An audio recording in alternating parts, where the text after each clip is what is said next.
Good morning students. आज हम लोग पराशरण की क्रियाओं को समझने के लिए निम्नलिखित कार्यकलाप करेंगे। कार्यकलाप 1, किशमिश जिसे अंग्रेज़ी में राइजिन कहते हैं कि कुछ दानों को जल में कुछ समय के लिए छोड़ देते हैं तो देखते हैं कि किशमिश के दाने फूल गए हैं। अब इस फूले हुए दानों को बाहर निकालकर चीनी या नमक के गाढ़े घोल में डालते हैं तो देखते हैं कि फूले हुए किशमिश के दाने पुनः सिकुड़ गए हैं। ऐसा जल में रखे किशमिश के भीतर जल अणु की सांद्रता बाहर अवस्थित जल के अणुओं से कम रहती है, इसलिए अंतः प्रसारण के द्वारा जल कोशिका झिल्ली से किशमिश के अंदर प्रवेश करता है और यह फूल जाती हैं। लेकिन जब फूले हुए किशमिश को सांद्र चीनी या नमक के घोल में डालते हैं तो बाहर के सांद्र घोल में जल अणु की सांद्रता फूले हुए किशमिश के भीतर अवस्थित जल अणु की सांद्रता से कम रहती हैं, इसलिए जल बहिर्प्रसारण द्वारा फूले हुए किशमिश से बाहर आने लगता है और किशमिश के दाने पुनः संकुचित हो जाते हैं।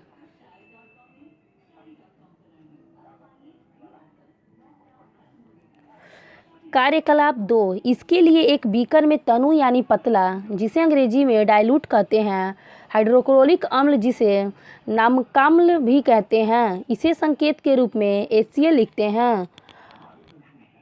अब उसमें एक अंडे को चिमटी की सहायता से धीरे धीरे सावधानीपूर्वक डाल देते हैं। अब लगभग आधे घंटे बाद इसकी बाहरी कवच जो कैल्शियम कार्बोनेट की बनी होती है अम्ल में घुल जाती हैं एवं अंडा एक लचीली बाहरी झिल्ली से घिरा हुआ दिखाई पड़ने लगता है।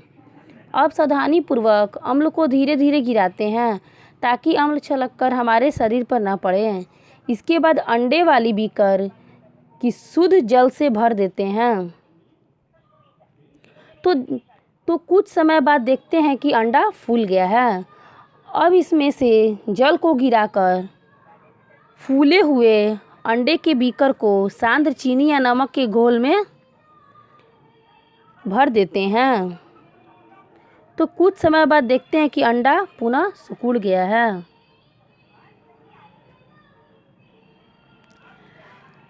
इससे यह निष्कर्ष निकलता है कि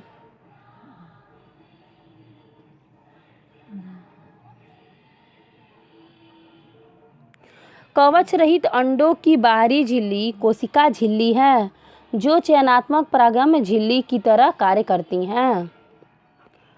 शुद्ध जल में इस अंडे को डालने पर अंतःप्रसारण द्वारा जल अंडे की कोशिका के भीतर प्रवेश करते हैं एवं अंडा फूल जाता है। जब फूले हुए अंडे को सांद्र चीनी या नमक के घोल में डालते हैं तो बहिर्प्रसारण जल अंडे की कोशिका के भीतर से बाहर निकलने लगता है और अंडा पुनः संकुचित हो जाता है। अगले वीडियो में हम लोग विषरण एवं पराशरण का महत्व का अध्ययन करेंगे। धन्यवाद।